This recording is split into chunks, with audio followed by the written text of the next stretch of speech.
আসসালামু আলাইকুম বন্ধুগণ। দেখেন, আমি অনেক ঈদের আগের দিনকে গত কুরবানির ঈদের আগের দিন একটা ভিডিও বানিয়েছিলাম।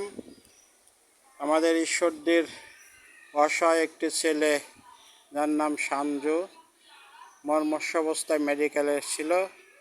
আমি তার বাসার এখানে এসেছি, আপনাদের এখন দেখাবো তার আমি এসেছি ওদের বাসার এখানে, যাচ্ছি এখন। দেখেন, এখানে এসেছি, এই সেই সানজুর বাসা, এখানে বাড়িতে এসেছি। এখানে তার পরিবারের লোকজন রয়েছে। এখানে এই সেই সানজু খুব কঠিন অবস্থার ভিতরে দিন যাপন করছে, চিকিৎসা চলছে। সে বিগত 15 বছর বিএনপির একনিষ্ঠ কর্মী। সে 15 বছর বিএনপির বিভিন্ন মিছিল, মিটিং, সমস্ত জনসভায় উপস্থিতি রয়েছিলেন এবং আমাদের ঈশ্বরদী বিএনপির জাকারিয়া পিন্টু সাহেবের খুবই ভক্ত, জুয়েল সাহেবের খুব কাছের ছেলে সে। তবে সাধারণ জীবনযাপন করতেন উনি।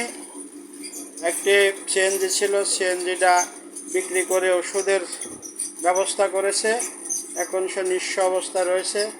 তার কিছু সঙ্গী, এরাও সবাই বিএনপির দল করে এবং বিএনপির খুবই পরিশ্রমিক সমর্থক তারা সবাই। এখানে দেখতে এসেছে সানজুকে। সানজুর অবশিষ্ট সিএনজিটা বিক্রি করে দিয়েছে। এই কঠিন অবস্থায় তার পাশে বিএনপির কোনো নেতৃবৃন্দ এখন পর্যন্ত আসে নাই তার সঙ্গে দেখা করতে, গিয়ে একটু সহানুভূতি জানাইতে। সানজুর 3টা বাচ্চা রয়েছে, ছোটো ছোটোই। দেখেন, এখানে 2টা মেয়ে আর একটা ছেলে রয়েছে। এখানে সানজুর বাবা রয়েছে, সে বৃদ্ধ মানুষ। তো আপনি আপনার ছেলের জন্য যতটুকু কী পরিশ্রম একটু জানান দর্শককে।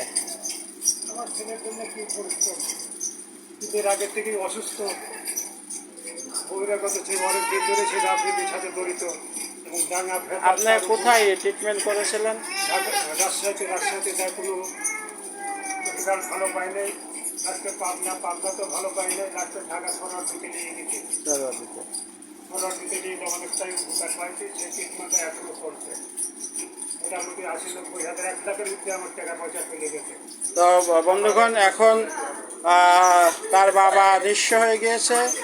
সে সরোয়ার দিতে ট্রিটমেন্ট চলছে। এখন বাড়িতে নিয়ে এসছে, বাড়িতে ওষুধ চলছে, ক্যানোলা হাতে লাগানো রয়েছে, প্রতিদিন ইঞ্জেকশন ওষুধ।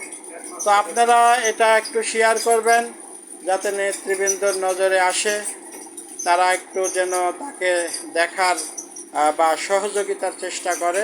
ধন্যবাদ সবাইকে। আসসালামু আলাইকুম। এবং তোমরা একটু কিছু বলো সানজু সম্বন্ধে। তোমরা রয়েছ জনি, এর নাম জনি। জনি, একটু কিছু বলো।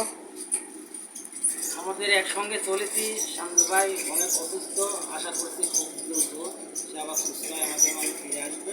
সবাই দোয়া করবেন। এটা শিমুল। আমি আমার বড় ভাইয়ের জন্য কোনো সহযোগিতা বা কোনো কিছু চাইনি, কিন্তু নেতৃবর্গের, নেতাবর্গের সহমর্মিতা এবং দোয়া চাই। একটু আচ্ছা, ধন্যবাদ সবাইকে। আপনারা দোয়া করবেন সানজু যেন আবার আমাদের দলের কর্মকাণ্ডে জড়িত হতে পারে, দলের সহযোগিতা করতে পারে, এই কামনা করে আপনাদের সকলের দোয়া চাই। আমি আওয়াল হোসেন। আসসালামু আলাইকুম।